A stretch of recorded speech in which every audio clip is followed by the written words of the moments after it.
Welcome to Cinema Chop Shop. Watch, chop, retrofit. Every single one of them looks like they were there storming the Capitol on January 6th, especially Brandon Marsh and what's his name, the third baseman, Bone, but all of them. I think Marshy looks like the MAGA shaman. I think we might see him get arrested before the playoffs are over. But this is not a commiserating baseball losses podcast. This is Cinema Chop Shop, a movie podcast where we sit around and talk shit about movies. And this being October, we are in the middle of Knockoff month. We're talking about knockoff movies. This is week 3, and this week I'm joined by Joey Poole. Hello, hello. Todd. What up? And I'm your host, Shawn, and we're going to be talking about Alien knockoffs. Of course, we're talking Alien, the original from 1979, directed by Ridley Scott, written by Dan O'Bannon and Ronald Shusett, and the classic film starring Sigourney Weaver, Tom Skerritt, John Hurt, Veronica Cartwright, Harry Dean Stanton, Ian Holm, and Yaphet Kotto.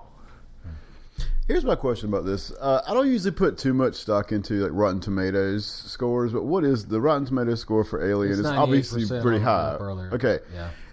Correct me if I'm wrong, but those are a function of good reviews and bad reviews. So that means 2% of people badly reviewed Alien, right? Is that what that means? Yeah, but also certain reviews are culled from like reviews from back in the day versus some of them are like very fresh and recent. So I don't know if they're pulling information from that far back or are they going with more recent And that's reviews. one problem with Rotten Tomatoes is sometimes it depends. Like some movies, it's all contemporary. Some movies, it's mostly contemporary of the time of the film. Sometimes it's a mixture of the two. And then it just...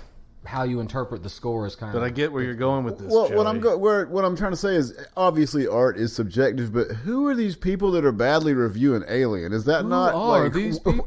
It's like that 1 out of 10 dentists who don't recommend flossing. Yeah. It's like, what the fuck, dude? Yeah. I can understand it's not your thing, but it's a fucking groundwork of horror and science fiction, and it's just impeccably done. If I had to guess, I would say it was probably a contemporary 1979 review of someone who just Didn't get it. They're trying to cash in on Star Wars. Right. And okay, sure. So yeah, the film it's a bottle episode. Obviously, most of it takes place inside the ship, the Nostromo. Mm-hmm. Right. There is an off-world excursion where the alien is introduced into the ecosystem of the crew, but for the most part, it is a bottle episode. Very limited cast. Do you know what Nostromo means? What? Shipmate. Oh. Mm-hmm. They took on a shipmate, whether they liked it or not. Yep. Now, when this film was being produced, or in planning, rather, we have a script that very much echoes back to the 1950s and 60s terror and threat from outer space type film. And that's very much the path that it was following until Ridley Scott came on board as the director. And that's where he put his foot down and says, no, we're not going to be a schlocky film. We're going to make this serious, and we're going to do some things differently to make this film stand out. For me, most notably, the effective use of lighting in this film really sets the tone, especially after watching 5 knockoff films. Lighting makes such a huge difference in this type of movie. The music was by Jerry Goldsmith, probably my least favorite composer for film, but that's mostly later in his life and later in his career. This one, I think he was pretty spot on for the film. Yeah, great score. I think that, and another thing that elevates it is the just claustrophobic feel of the ship. You're saying like a bottle episode, but it's just a very gritty kind of. It's kind of a gritty like working class film because it's very much about the crew being screwed over by the corporation whose name I made a note of, but I can't remember off the top of my head. But it's very much about, that's one of the being one of fucked the things over that by the elevates man. it. Yeah. And of course, the stroke of genius for the film in terms of its look and feel was the introduction of the designs of H.R. Giger, depending on what part of the world you're from. His book, the Necronomicon, where he had some of these drawings that the alien itself were taken from, but also the innards of the ship as well, echoing that same kind of coiled look and, long tubes and things that kind of played into the camouflage of the alien on board the ship. Absolute just masterclass in art design, I think. Oh, the name of the corporation was Wayland Yutani. Mm-hmm. Wayland Yutani. Mm-hmm. I think the only aspect of the film that's dated for me is the mother, the room where you would go to interface with mother. It looked like just a lot of Christmas lights. Yeah. I do love the aesthetic. Now we have Alexa all over our homes. Yeah. I do love the aesthetic of their computers, though. The green and black readout on the computer. I still think that works so well with the aesthetic of the film. I think it's a masterfully done piece of sci-fi horror. And in terms of a cat and mouse game, it really hits on all the points that you want. Literally with a cat. Yeah. As I was joking with Todd, I follow somebody on TikTok who referred to Alien as being a woman risks it all for her cat in space.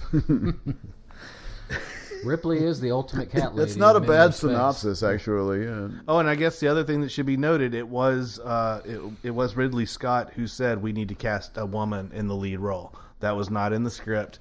And that was his stroke of genius to put a capable female in the lead. Definitely another thing to kind of set it apart from the glut of sci-fi epics that were going on at the time. You've got Star Wars, Battlestar Galactica, Space Teen 99 on television. Things like that were very much in this carbon copy, rubber stamp kind of sci-fi template. And so putting her in the lead was a stroke of genius, I think. And then, of course, we have to talk about the alien itself and the wonderful puppetry with that. The creature uses a human host element is something that we'll see pop up frequently in these knockoff movies. Reproduction. Indeed. And there's almost this sort of weird fear of female reproduction, I think, that maybe if you wanted to psychoanalyze it a little bit, pops up into these movies. I wrote a paper about that very idea in a sci-fi film class in college. Oh, really? Wow. Yeah, I did. Dig up that paper and then we'll. I should. Should have brought it. Chop shop. We're gonna have supplemental material for our Patreon subscribers, which we don't have a Patreon. Yeah. Wait, can we make money doing this? No, not with our giant listening pool. By the way, we just eclipsed 20,000 downloads for the show, so thank you, listener. If you all three of you donate $1, we could $3. We could drink free. Right. Well, one more thing before we exhaust to talk about Alien. This is one thing I've always admired about this movie. There's this old adage in horror and sci-fi that you never show the creature. It's more effective to kind of you get glimpses of it, it's suggestions of it. You see it in shadow. You never get a good look at it.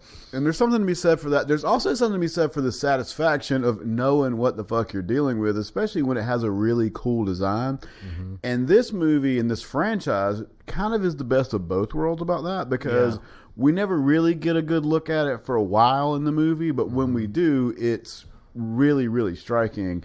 And then over the course of all of the endless sequels, not just movie sequels, there's a comic series written, I think, by Benjamin Percy, that kind of really get into like the life cycle of the alien, which is fascinating in a kind of geeky, nerdy way. And so I think that this is, in some ways, is the best of both worlds when it comes to that approach to the actual monster. Well, and it's also an expertly use of the jump scare. Because we see, instead of saving the alien for the very end, as oftentimes we see or in these creature feature type movies, it pops up here and there, and it's always at some opportune, scary time, like popping out of a chest, and then we don't see it for a while, and it's scooting around. Is it still on? Is it still on the ship, etc.? And then it'll pop up again. And so I think that jump scares, of course, get a bad name in horror, but they can be very effective if used expertly. And I think that Ridley Scott does a great job in this movie of doing that. Definitely. So, to your point about the seeing the alien in full, we're introduced to bits and pieces, and that's so smart. When Tom Skerritt's character interacts with the alien for the first time, and you just see that quick boom, boom, and it's done. Mm-hmm. So smart. So smart. And what we'll discover in these knockoffs is that when you show too much, all the flaws are on display for everyone to see and make fun of, even 40 years later. Okay, let's jump into some knockoffs. You wanna talk about knockoffs? Let's do it. That's what we're here for. Okay, so I'll just take it clockwise. Joey, do you want to go first? Sure. I debated about which order I'm going to present these in, but I'm going to just talk about this one first for no other reason than it's the most fun of the three movies that I've selected to talk about. This is 1990's The Suckling. Yes. And I have not seen this one. The theme that I have here is movies that I think, to varying degrees, get unfairly classified as alien knockoffs. And this one, I mean, this is a straight-to-video gem. It's a real Schrodinger's cat of a movie. It is simultaneously, it's utter trash. And it's also a cult classic.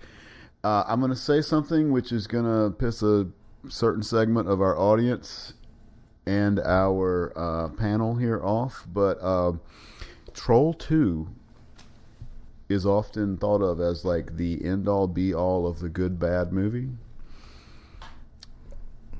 I think on my next ballot, I'm going to put this one as number one. Hey, Wow. yeah, that doesn't piss me off. All right. I'm a fan of Troll 2, I must say, but, you know. Now, this I'll film's also accept other contenders. This film's also known as Sewer Baby.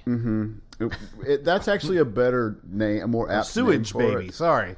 It's Sewage weird how Baby. these creature features very often have second titles, you know, and sometimes those titles will be the ones they show on the screen, but then they're advertised as something else, Yes. you know. So anyway, I have a couple of examples of that. Actually, I do too. The Suckling, or Sewage Baby, as it were, it's basically kind of a GOP nightmare of what an abortion clinic is like. Oh, wow. It's set in an abortion clinic which doubles as a CD brothel. You get an idea of what you're in for very early on in the movie. It begins basically with a scene in the brothel where a topless sex worker she cracks a whip and it wraps around a fleshy, veiny, dick-shaped dildo that a man is holding one of her johns is holding in his hand, complete with cartoony sound effects.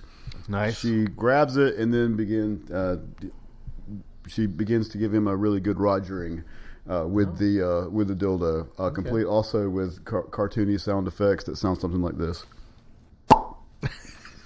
okay. So that's what you're in for with this movie. Let's not belabor the plot too much. There's an abortion. The aborted fetus gets literally dumped down the drain, where Toxic Avenger style barrels of toxic waste Or alligator that we talked about. Yeah, but these look like in Toxic Avenger, like they're marked toxic. They literally say toxic waste. on them. Nice. Let everyone know what they are. It begins dripping onto the baby, which then mutates into a giant flesh-eating monster. So there's your movie. As an alien ripoff, or knockoff, as it were, I don't really think it's not fair to call it a knockoff of Alien. This movie's got knockoff written all over it, as most of the straight-to-video gems do.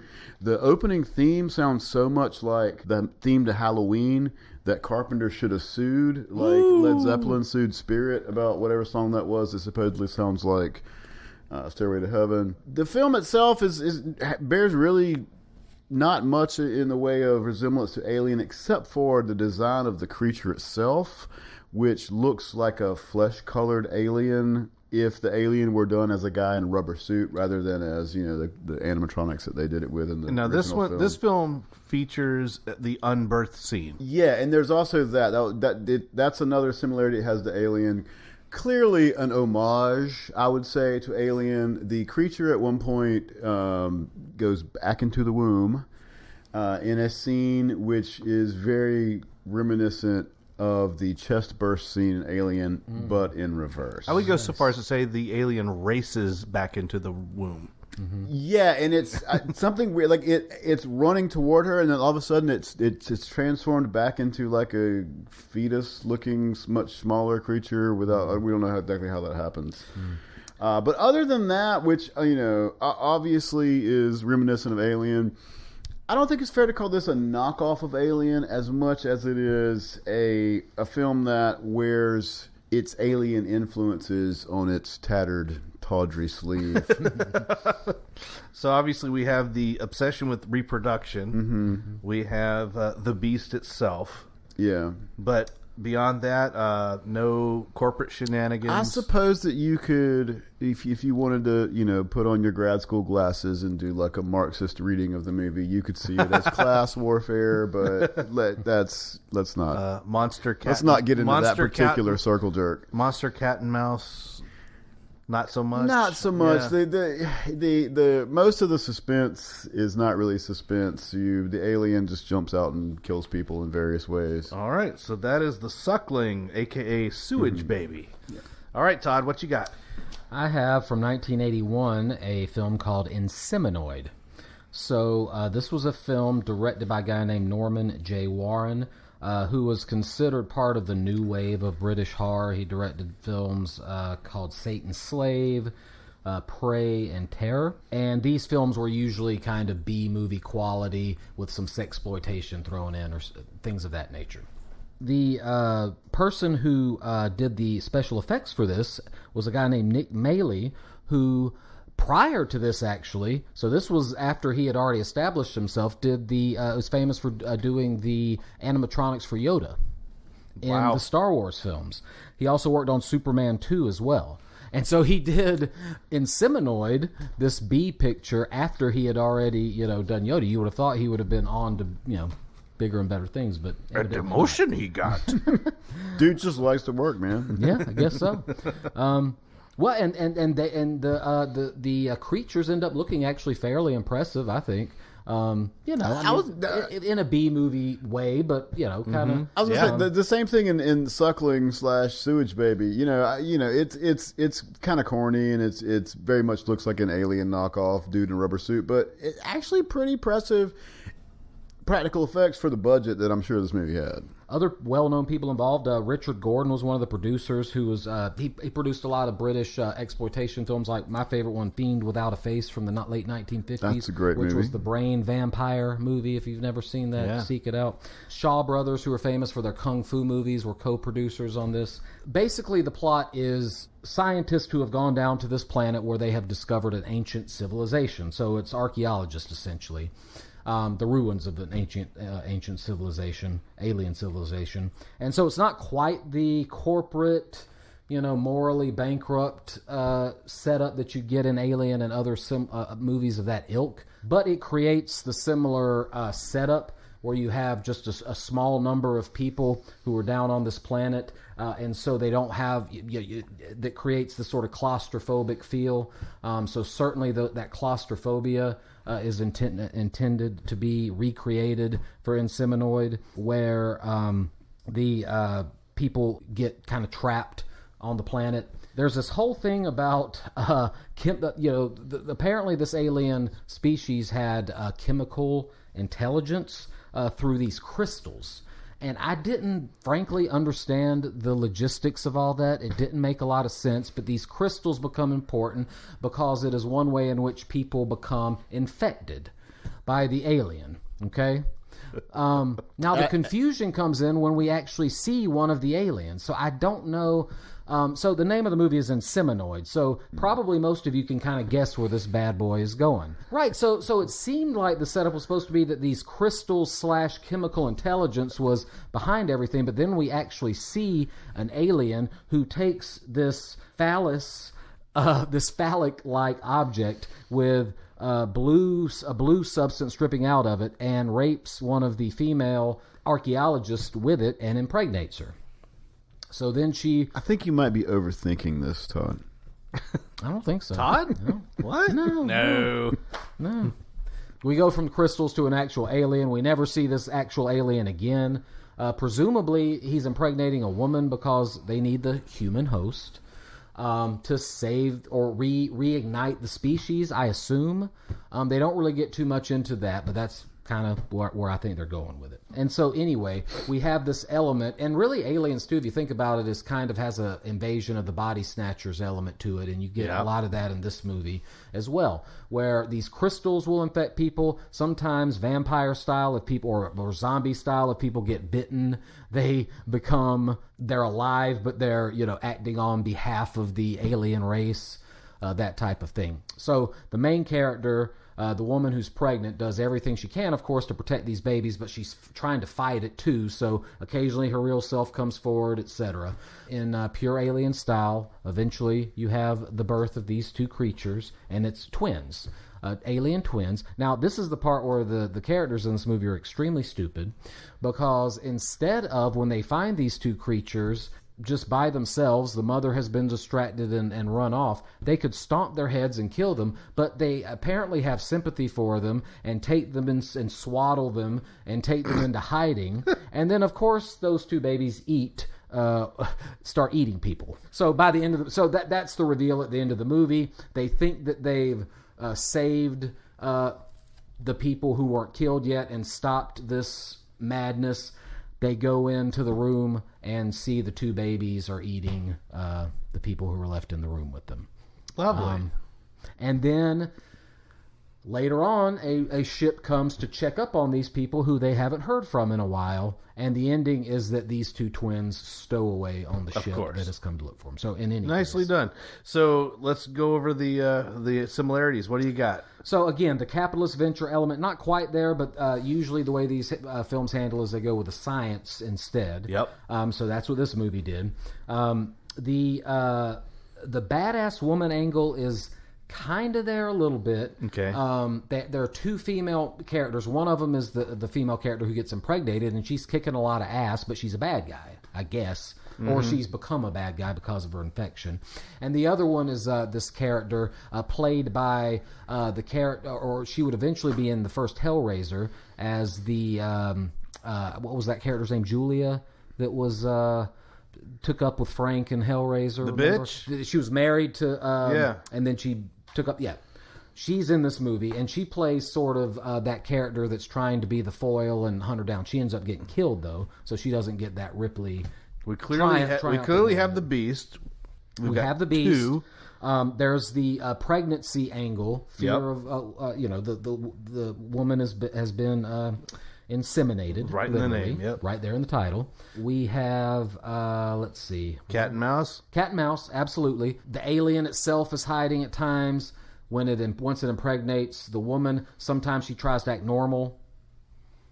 Other people who get infected try to act normal. That kind of thing. Cool. So we do see that cat and mouse angle.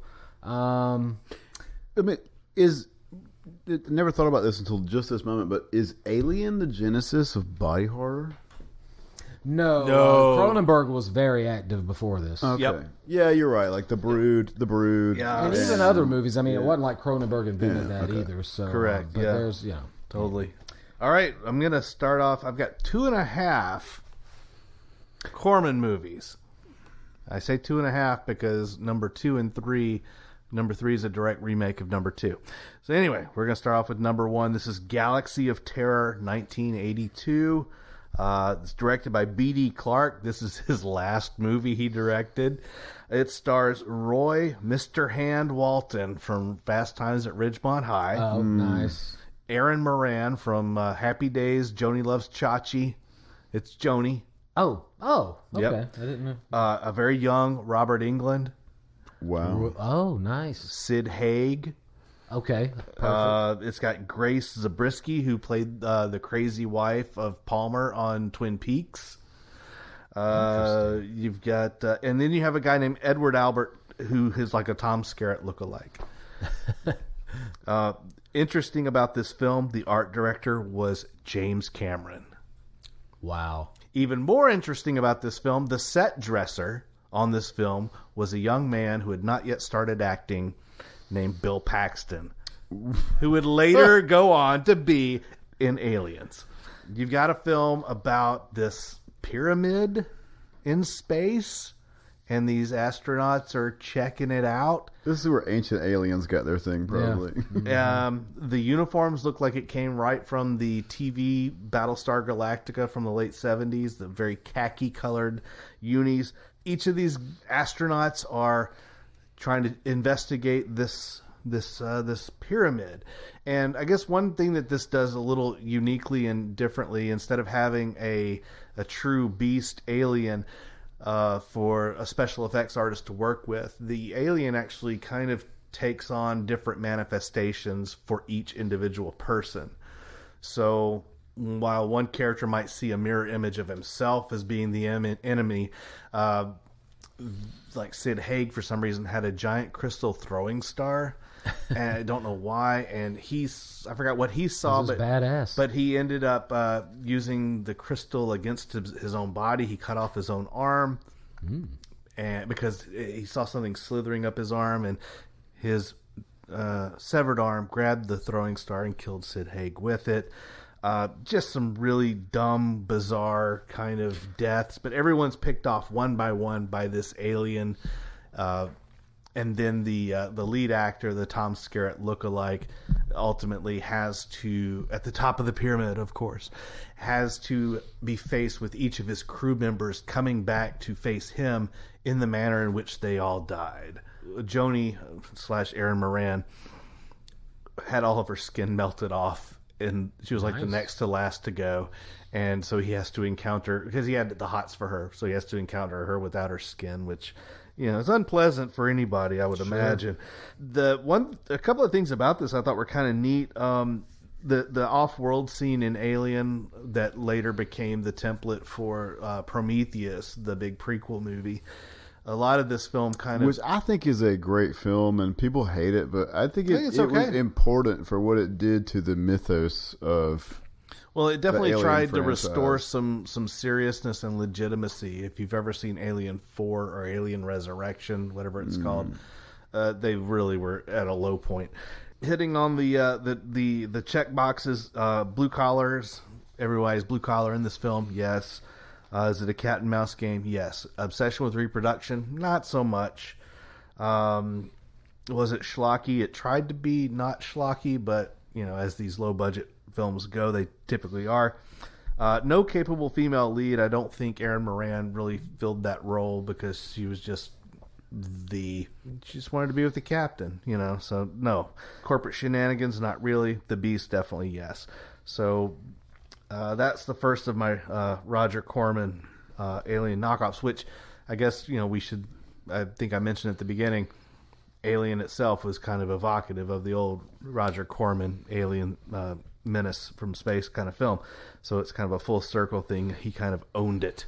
So what's your take on the overall quality of this film? Because I got to say, your synopsis of it made sound like it was awesome. Coupled with some of the people who were involved, who, although early in their careers, you would still think might show some flashes of their talent. It's funny. In the right hands, this could have been a really cool movie because of some of it diverged from the path a little bit.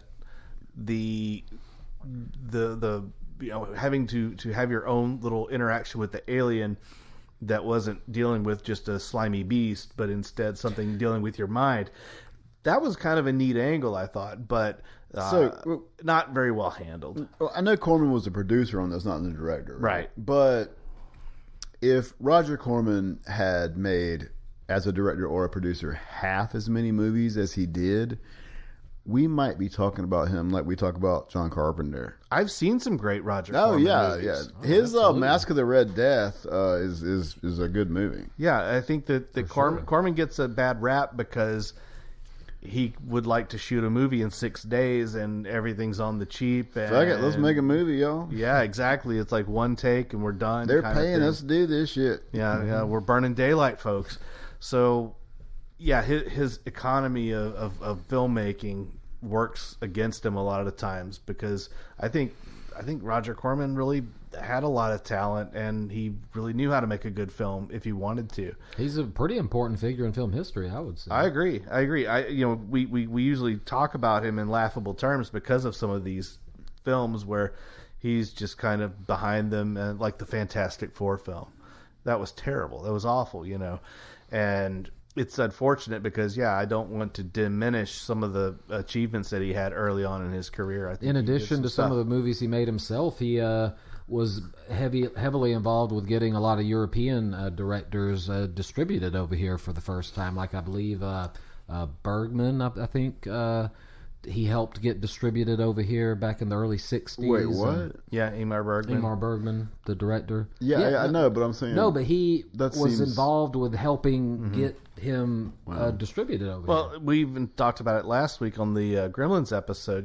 People like Francis Ford Coppola, got to start shooting Steven film. Spielberg. Yeah, I mean, he was instrumental in getting a lot of these filmmakers who we hold in some degree of reverence today off the ground and giving them their start. Obviously, like I just said, you've got James Cameron and Bill Paxton, who just happened to be a guy who's doing set dressing. So the folks that orbit him are significant. So, and it's important too with the directing. So if you listen to the directors that worked with him, talk about him, he let them have more or less free reign. Like, he was very artistically friendly. So even though he would give them the constraints of the budget, etc., but he would let them kind of do their thing. Well, there we go. That's our first round. We're going to take a break. We're going to go pee in the yard. But not before we say, let's all go to the lobby. Let's all go to the lobby. Let's all go to the lobby and get ourselves some eggs. Cadbury eggs are disgusting. Yeah. Some placenta? Ew. Damn, Todd. With a birth theme. Come on. Well, where are you going to get it? I don't know. We got to go to the hospital? Yum, yum. It's time for a tasty and refreshing snack. We promise to satisfy your hunger, your thirst, your sweet tooth. So visit our refreshment center now. Let's go. And we're back. Thank you for sticking with us through intermission. We all took our little breaks in the yard, and we're back with a beer check-in. And Todd, you're going to take the lead. What you got today? I've got one from The Veil from, wait a minute, I had it here a second ago. Where are they? Oh, Richmond, Virginia, sorry. And this is their hazy IPA called Nerve Endings. And it's good. It's pretty hoppy, but tasty.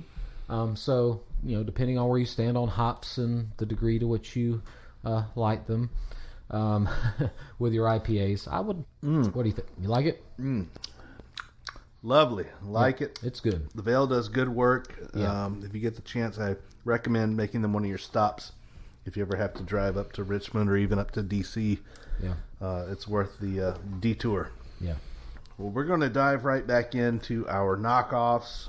All right, so my next two films are, again, my theme is movies that I think to some degree get unfairly labeled as alien knockoffs. Okay. These next two, I think, and I've heard this kind of bandied about and people talking about these next two movies. Both of them, I think, have been labeled as that. But really, I mean, there are certain stylistic similarities, but the main thing that they share with Alien is this horror in space thing, right? Yes. There's an old debate, is Alien a science fiction movie? Is it a horror movie? It very much is both. But I think it clearly is a horror movie with science fiction trappings. This one very much leans into the horror element of it, I think. So this one is Life Force, 1985, directed by Tobe Hooper. Interesting tidbit here. We're talking about this being an Alien knockoff, but Ridley Scott apparently has claimed that Alien was influenced more by Texas Chainsaw Massacre than any other film. I'm not sure exactly that I understand that influence, other than the terror aspect of it and the mouse. being hunted down and the general grittiness of it. Yeah, grittiness for sure. Maybe he just likes Toby Hooper. But that is apparently a thing that he has said. So, that influence obviously works both ways. This is a movie set in the nearish future. Astronauts on a joint U.S.-British space shuttle mission discover an alien ship in the tail of Halley's Comet. They go on board. It contains hundreds of these desiccated bat-like bodies, and then there are 3 humanoid creatures, very naked. The 1 woman, 2 men, who are encased in these crystals that are kind of reminiscent of Superman 3 in some way, but they're in stasis. And then we jump to the ship arriving back at Earth, and everyone on board is dried up and dead. And it turns out that these humanoid aliens were essentially space vampires. This was actually based on a novel by Colin Wilson called Space Vampires. I have not read this book, but apparently it's actually much more philosophically grounded than you would think it was as schlocky horror. You wouldn't necessarily know that from watching this film, however. Is it a knockoff? No. Other than the horror and space thing, and there are certain visual elements. The alien ship itself is in some ways visually reminiscent of Alien. But other than that and the sort of horror and space thing, this is kind of its own movie. This actually feels more like an Alien knockoff to me. It feels more like an episode of classic Doctor Who. Okay. I don't recall there being space vampires in classic Doctor Who, but I'm sure that there were, because that sounds like a very Doctor Who thing. And it has that same kind of vibe where it's like legitimately creepy and weird in spots, but also kind of very self-consciously goofy as well. So I think that this film is, to some degree, unfairly labeled as an Alien knockoff. It's a good, not great movie. Isn't there a big name in this film? Did I write this down? Patrick Stewart? Patrick Stewart is in the film. I didn't note the other actors. There are character actors that you would recognize from other places, but not necessarily, household names. All right, Todd, you're up, bud. All right. I have got, from 1985, a film called Creature. This film was directed by a guy named William Malone, who didn't really do... so this was one of his first films. He later directed some terrible late 90s, early 2000s films. House on Haunted Hill, the remake from 99, and Fear.com. This was probably his masterpiece, if judging from those. And Shawn, I'm going to give you credit for pointing this out to me, but the Skotak brothers did the special effects for this, who would later do the special effects for... Aliens. Yes. A year later. And the special effects in this are actually quite good. Yep. There are exploding heads and all kinds of good stuff. I actually... this is kind of like almost like Aliens meets Evil Dead, sort of, because there's a lot of gore, blood, guts, stuff like that is really over the top. Let's talk about the cast real quick. Oh, sure. So we have got a Klaus Kinski. I'm in. Yeah, and he chewing is the hamming it up. I am He's in. chewing it up and hamming it up. We've also got Mr. Lyman Ward, also known as Mr. Bueller. Ferris Bueller's father. In an alternate universe, Werner Herzog directed this movie with Klaus Kinski, and it's awesome. There is a Ripley knockoff in this movie, played by an actor. The character's name is Bryce, played by the actress Diane Salinger, who was Simone in Pee-wee's Big Adventure. Now, she's actually the evil corporate girl. She's like... Yeah. She's, but then she tries to change. I mean, she's like Ripley in the sense that she's kind of standoffish and hardcore at the I'll beginning. buy that. And then she, and let's, the way that they made up Diane Salinger's movie, they were clearly trying to make her look like Sigourney Weaver in that film. I thought that, and I felt like she came from the set of V, the TV series. Okay. Yeah. I also had Wendy Shaw, who showed up last week on the Critters episode. Oh, okay. Gremlins, Critters. Yeah. Mm-hmm. Who is the voice of Francine on American Dad. And she's cute in this movie. Mm-hmm. Super cute. Is she the one that has the naked scene? Was Wendy naked in this one? Yeah, I think she might have been. She was like the second to the lead. Yeah, Okay. she was like right at the end of the... She survived. Yeah, we'll get to this. There's a whole, just like in Seminoid and Alien 2, there's this whole element where invasion of the body snatchers type thing, where various characters at various times, are they normal? Are they not? Usually you can tell when they're not. But in any case, in the premise of the movie, you have your capitalist venture of moral ambiguity. Two of them are in competition of one another. So you have one called NTI that is like an American group of... They're geologists. I don't know exactly what the hell they were supposed to be doing. There's someone else who... Oh, they're going head-to-head with the West Germans. Yes, and they're going head-to-head with the West Germans, Richter Dynamics, which is who Klaus Kinski works for. So I wondered if that was just how they would explain... How is it... Yeah... By the way, Wendy Shaw is not the one who was naked in this. There was a nameless actress who was really naked in this. So the creatures in this are these sort of brain vampire. They're parasites, I guess you'd say.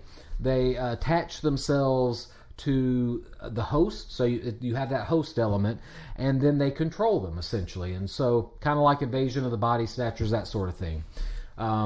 You usually can tell, just like an Invasion of the Body Snatchers, when they've been snatched. Something's kind of off. They don't sweat. That's what they noticed in this film. Yeah, they try to lure them into places where they really shouldn't go. There's this whole thing, they crash land on this planet, and so they're trying to get back. There's this whole thing about not enough air, and where can we get air, so there's that claustrophobic element, but the alien parasite is trying to lure them into areas where they'll get killed. The scene that we referenced earlier with the naked element, one of the women is, of course, a parasite. She strips naked to distract one of the male characters who she lures him outside. Lures him outside. Nudity is a real thread in all these films. Because she's buck naked, I guess because she's buck naked, he lets her take his helmet off, knowing that it's going to... Pretty much the same thing happens in Life Force. Okay, yeah. Mm-hmm. So we have the capitalist venture element. We have the maze of the ship element that you see like in Alien. We have the cat and mouse element. Humans are used as hosts. So there's definitely a lot of overlap there, and certainly influence to be kind. I agree. By the way, when Simone, I'm going to call her Simone from TVs, right. When she comes back into the film after being gone since the beginning, her excuse was, I got lost. Yeah, right. That was her quote. I think they were trying to get a laugh because she was supposed to be this standoffish badass who knew everything. By the way, I got lost. The lead actor, he looked like David Harbour from Stranger Things, and Columbo had a baby. Ooh. That's exactly what he looked like. Yep. Mm-hmm. All right. Let me jump in. I'm going to go with my second Roger Corman film. I'm going to go ahead and hit you with two movies all at once, just so hold on tight. The second film is Forbidden World, a.k.a. Mutant, from 1982, directed by Alan Holtzman. His other significant film that he directed was Grunt, the wrestling movie. I don't think I've seen this. Yeah, Todd, how have you not seen it? I haven't seen it, but how have you not seen that? I don't know. I'm an aficionado. It stars Jesse Vint, who is in Chinatown and Silent Running, the very cute Dawn Dunlap from Night Shift, June Chadwick, she was in Spinal Tap, and she was the second female in command on the TV series V. Corman reportedly smacked someone at the premiere of this film for laughing at it. Like, slapped. Wow. Borrowed elements from the film I just talked about for Galaxy of Terror. Same. So this is actually you said a remake of the one. No, I haven't gotten to the remake Okay, yet. so No. there will be a remake. There will be a remake. So, yes, they use the same ship controls from the Galaxy of Terror. They use the same special effects for the hyperspace effects. They use the same thing. The lead actor looks like George C. Scott and Roy Scheider had a baby. They use the same Battlestar Galactica khaki jackets. In terms of plot, you've got corporate shenanigans. The lead scientist is wanting to cover up the fact that there's an alien in their midst. He's overacting. He's coughing incessantly. He's got cancer. And it's just like, come on, dude. Are we supposed to guess that you're sick? I mean, it's obvious. One thing I thought was kind of funny, they actually used Blue Danube as one of their music cues. I'm like, oh, you're 2001 Space Odyssey. Good job there. Yeah, aim high. There is a face hugger scene in this film, so definitely a huge knockoff borrow from that. There is a scene in the crew mess where they're all sitting around the table talking, which is very much evocative of Alien and the blue collar aspect of it. There's lots of gratuitous nudity and sex in this one. It will not let you down. Apparently, if you're a space cowboy and you come to a space station, the women are going to fuck you. That's what I learned from this movie. That's how the galaxy works, Shawn. That is exactly what I learned. Yep. By the way, the lead character has a sidekick robot, so he's not a threat. Clearly, he's not going to steal the poon. That's definitely, by the way, a 50s, 60s trope that they're borrowing from, where the alien woman always falls in love with the, Well, all the women on this crew wore acrylic heels. Yep. As part of their job. We call that the Captain Kirk effect. Yeah, I mean, clear acrylic heels seem like great footwear to wear all day while you're working at a space station. Yep. Mm-hmm. One cool thing about this that I thought was kind of neat, the xenomorph, which by the way looked just like the Little Shop of Horrors, another Corman film. Yep. Just like, but instead of green and plant-like, it's just like a black cannonball with sharp teeth. It's working on a food supply, like a permanent food supply, which is also what the scientists are working on in this film at the same time. So I thought that was kind of a neat little overlap kind of thing. There is some tentacle porn, I think, in this. There are tentacles involved. Softcore tentacle porn. Yep.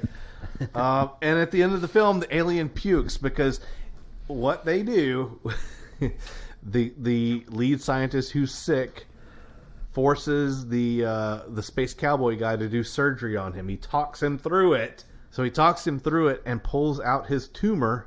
And it's not a tumor. It is a tumor, and he feeds it to the alien. And that's what kills the alien. The alien cancer kills the alien. The alien vomits all over the place. It gratuitously vomits. It's like a spew fest.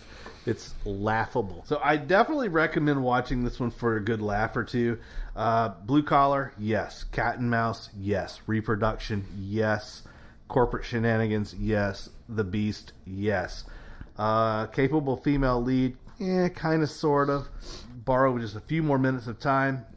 In 1991, Corman produced a remake of this very movie called Dead Space, directed by Fred Gallo, who directed another Corman movie called Termination Man, which, as you could probably guess, is a Terminator ripoff. I'm not a video game guy, but the last video game that I played was Dead Space. Is there any connection? No connection. No connection. This film stars the Beastmaster himself. Oh, yes. Mark Singer. Laura May Tate, who is in I Love Trouble, and she's really adorable, and she and I are friends on Twitter now. I'm sorry, X. It also stars a very young Bryan Cranston from Breaking Bad in the role of the cancerous doctor. It also stars Judith Chapman. She was in The Sweetest Thing, 28 Days, and King Richard. She's from Greenville, South Carolina. But this is a direct ripoff of the previous film I just talked about, so I won't spend much time talking about it, other than the fact that the director, Fred Gallo, did not see the script until the day before shooting started. Now, that's Roger Corman efficiency. It was a product of the 90s. They made no qualms about it, even though it was set in the future. There's a girl wearing a fucking scrunchie. So, it's about as melodramatic as a soap opera. The guns, by the way, do not shoot lasers in this futuristic movie. They shoot bullets. So, fuck you in your future. It's pretty crazy. The monster was a mobile, the special effects monster. It could not move around. They literally had to walk to the monster in their confrontation scenes. Mark Singer actually lifted Bryan Cranston to the monster at the end. And it bit his head off. So thank you, Beastmaster, for decapitating, Walter White. Yeah, it's pretty shitty. So anyway, there you go. I just want to take this moment to just come out as a Beastmaster fanboy. Well, I thought we knew that already. We probably did. Yeah, we've talked about it. Yeah, I did that movie several months ago on an episode. But yeah, if anybody out there is interested in a Beastmaster sequel, I'm offering to write that. What Joey meant to say was, if anybody's interested in some Beastmaster cosplay, you can reach him at marksingerfanboy.com. I've seen myself in a loincloth, and it is it's not pretty. Yeah. All right, you're up, bud. Go.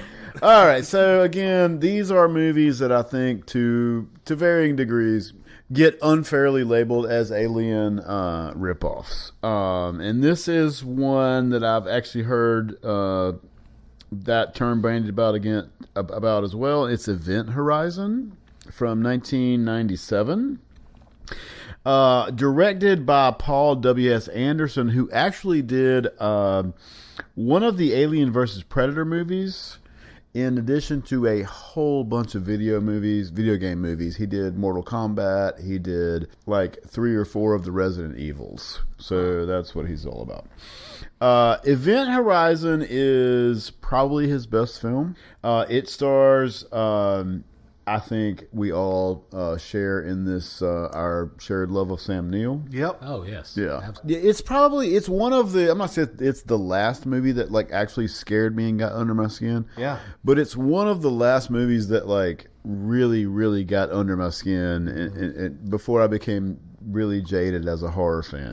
7 years after having left Earth and disappearing, the Event Horizon, which looks very much like a ship that would be in the Alien universe. Yeah, I agree. It's a light speed ship that works on this principle of folding space. It's just a warp drive, basically. Yeah. So it mysteriously pops up orbiting Neptune and sending a distress signal. Sam Neill is the captain of a ship which is sent to investigate, and when they get there, the ship is empty. Seems like there's been a massacre on board of some type, and then as they try to reclaim the ship from its decaying orbit, they begin to hallucinate, have visions based on their own nightmares and regrets. It gets really complicated. There are some alien parallels here. The corporate thing, possibly because of the way that the powers that be treat Sam Neill and his crew. It sounds like a lot like Galaxy of Terror with the pyramid thing, where you're facing off against yourself and the aliens taking on manifestations.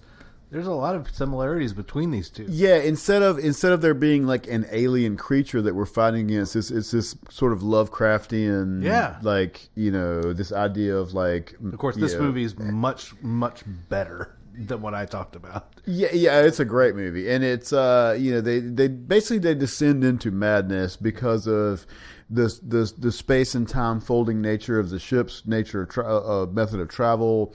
Basically opens up a portal to this other dimension that we might, for lack of a better word, call hell. But other than the whole horror in space thing, I wouldn't call this one an Alien knockoff. Certainly it bears the influence of Alien in the ship design, in the claustrophobic nature of it. But it's a disservice to this film to call it an Alien knockoff, because it is a great movie. And it is one of the, like I said, rare horror films that actually scared the shit out of me when I actually saw it.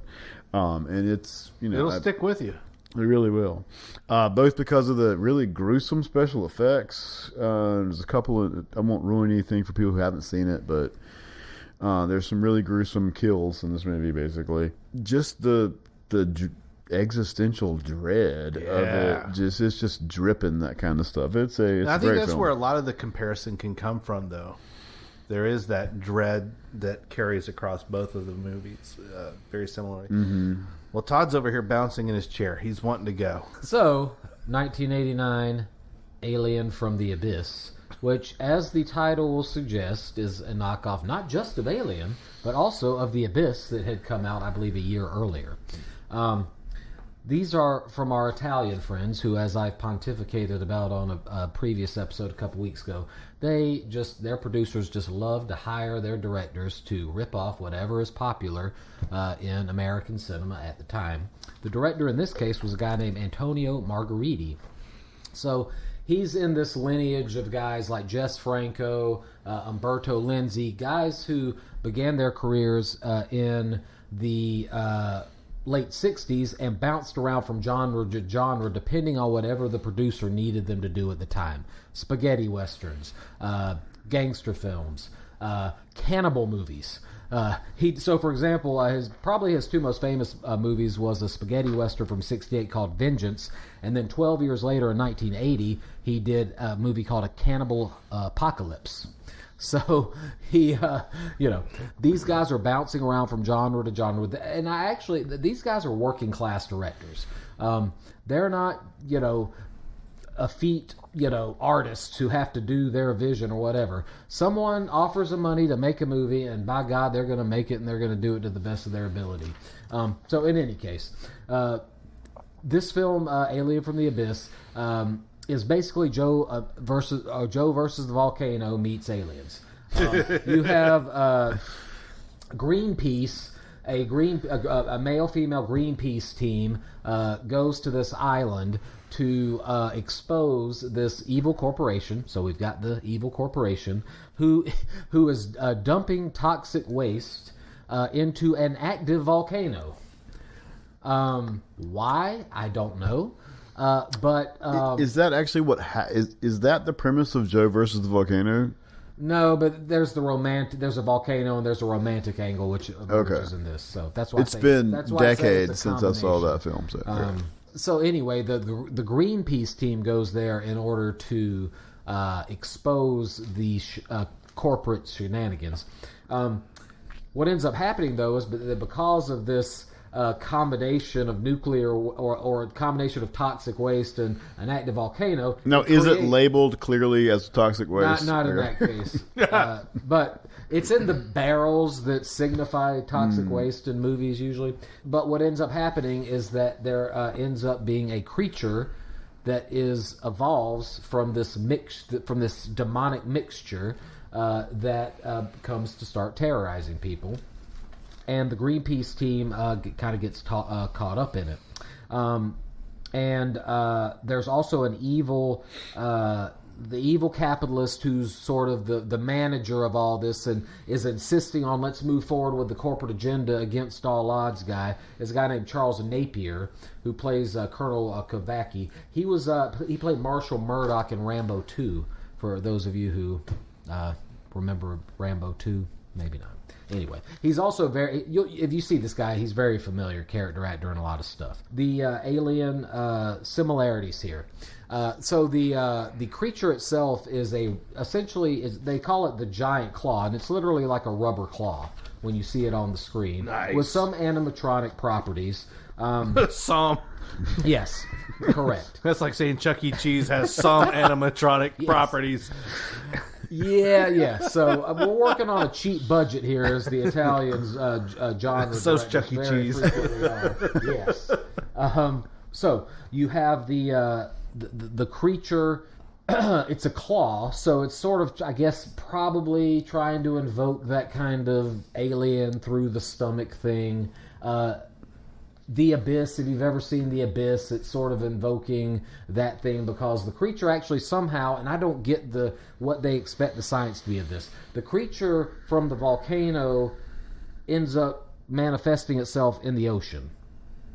Don't ask me what the science is behind that, but anyway, that's the Abyss part of it. Its larval form lives in lava, and its adult form lives in salt water. Okay, you should have been a writer for the film, I guess. The Greenpeace triumphs over the evil corporation eventually. This is one of the ones where it kind of goes back and forth in these in Alien and the Alien knockoffs whether or not who triumphs. In some movies they make you think one side triumphs, and it turns out in this case the good guys win, I guess.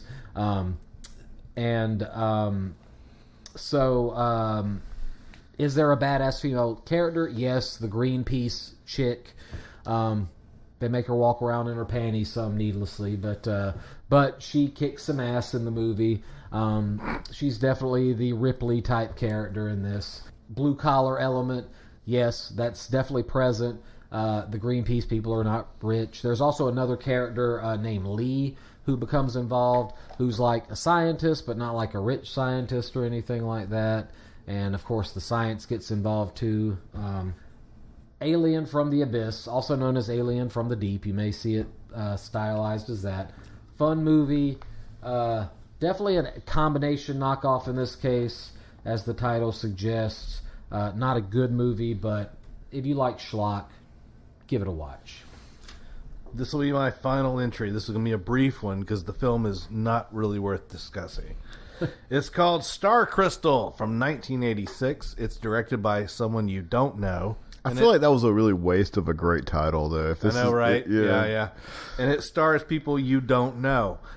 For the most part, the actors in this film have never done anything else. And I believe the director has not done anything else.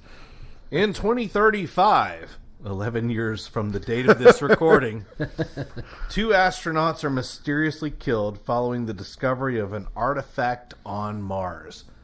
Space crystals. You know what? Based on current events, that shit could happen. Totally. Except for the fact that these astronauts on Mars, there were clouds in the sky. That's like some 1920s, like Victorian era even.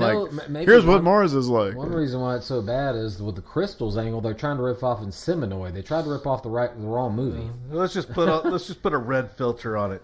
Anywho, oh God, this movie. They tried. They really, really tried. The exterior of the space station where these people received said star crystals, it was the top half of a toy Millennium Falcon. Okay, you got it? I got you. Got a feel for this? Like literally the toy actual Millennium Falcon? Yeah, but it's like a close-up so you can't really tell what it is. But yeah, that's what it was. This movie was so piss poorly done. The computer readout has some misspellings on it because the alien, I'm sorry, I said I'm jumping all over the place. The alien gets on board and starts to digest the human experience, the human evolution by way of the computer. There are misspellings on the computer readout, including the Arctic and the Antarctic, neutron with N-U-E-tron. There is Buddhism as a religion, as well as... I feel like you must have paused the screen and read the Just wait. As well as the religion Judaism. Or Judaism. So yeah, that wasn't even close. Pretty shitty. The film ends with an original song. So there's that. But the thing that you need to know about this movie... That is almost always a red flag. This is what you need to know about this movie. There's a white guy, there's a black guy, and there are 3 white chicks. Oh. Okay? Both of the males are very smarmy, very chauvinistic. The lead female is pissed off. And the other 2 are naked most of the time. They're not naked. One of them looks like I don't want to. This is going to sound so mean. There was one of them. She looks like Sigourney Weaver with a gap tooth. She dies early. Whoever designed the set, I'll use that design word loosely again. All of the doors are about 3 feet tall. Well, maybe they were going for a Suspiria thing. Remember? So you gotta hunch over to get in. And there is a long tunnel separating most of the parts of the space station. So everyone's crawling in these low-ceiling tunnels for most of the movie, back and forth, back and forth, back and forth. It's a labor to watch this movie. But by the end, you have the lead and the pissed off female who's not pissed off anymore. So I guess she has 2 dimensions to her That's character. her character arc. She has 2 dimensions to her character. Pissed off and not pissed off. And she evolves from pissed off to not pissed off. Right, because she warms up to the antics of the makeshift captain. This movie's a piece of trash. It's a piece of shit. Do not watch it. I guarantee you that you Not even fun on the camp meter. Well, maybe a little bit. Blue Collar, yes. 50s cat and mouse, not so much. Reproduction, not so much. No schlock, absolutely. It is total schlock. Capable female lead, no way in hell. Corporate shenanigans, don't think so. Is there a beast? Yes, there's a beast, and he's not very scary. So that's my last one. I regret even bringing this whole concept of an episode up after watching that one movie. But we're done. We finished it. We came through the other side. We survived. We're on the shuttle back to the corporation. We just talked about 9 movies, and only one of them was a unanimous piece of shit. So, Yeah. I mean, that's a pretty good ratio for Alien knockoff. Yeah, a lot of these have their redeeming qualities, but for the most part, just watch the original. The original is the gold standard, as it's called, because it has some very basic elements to a film that are handled so immaculately that it withstands the test of time. I mean, the Alien is so freaking good. Despite what you may think about any of the sequels, I think that the first one is really just a dynamite film. That's going to wrap us up on the whole knockoff thing. We got one more week left. We're doing Exorcist movies. So we're going to talk about The Exorcist, and we're going to talk about the many knockoffs. We're just So in time many. for its 50th anniversary.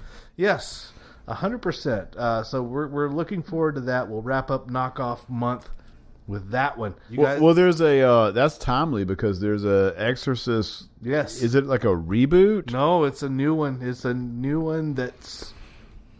It before looks people like I know it's that have trying seen too it hard do for me not, for the trailers. Yeah, we'll talk about it next week. We'll get there. I've got some things I've heard. I haven't watched it myself, but I've heard some things.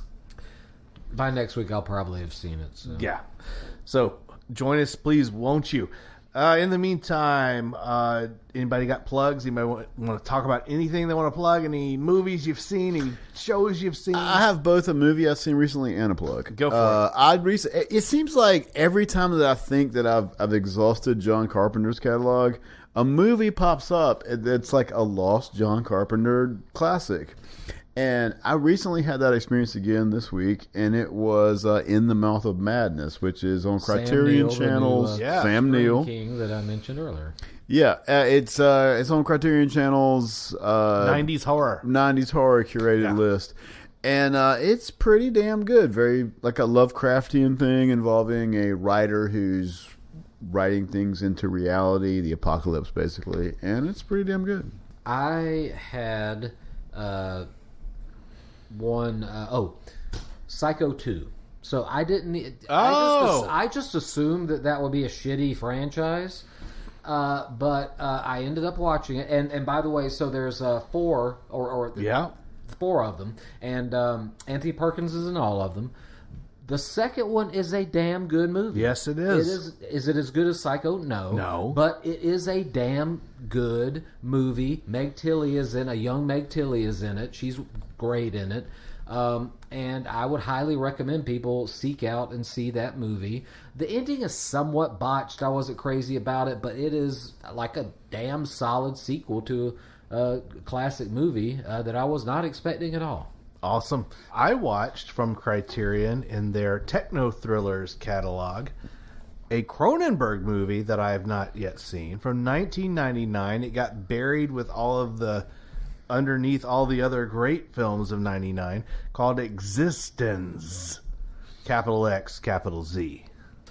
That sounds like I have not seen this, but I'm familiar with prescription drug. This is Jennifer Jason Leigh and Jude Law in a very Matrixy / Inception-y kind of film in which she plays a game designer that involves, in typical Cronenberg fashion, getting a port put in the base of your spine that looks like a butthole and having to plug into a game pod that's made from amphibian and reptile parts. And that's where the madness begins. I kind of liked it. I thought it was kind of quirky and weird and typical Cronenberg. There are guns made of reptile skeletons that shoot teeth. Perfect. So what, as you do in a Cronenberg movie. Yes. But having to either lubricate or manually lick the little game port to shove it into your partner's back butthole. Long live the new flesh. Very much a Cronenberg kind of thing. So yeah, check that one out if you've got Criterion or if you've got the means to watch it. We're going to be back next week. We're going to wrap this one up with a bow. Thank you for joining us. Please rate, review, subscribe. Follow us on all your socials. We're Cinema Chop Shop on everything except for YouTube. We're Cinema Chop Shop Podcast, where you can listen to a video presentation of this. And thankfully not watch us. Don't, thank God. We stopped doing that a long time ago. In the meantime, please remember to Watch, Chop, Retrofit. Joey, please get here on time next time.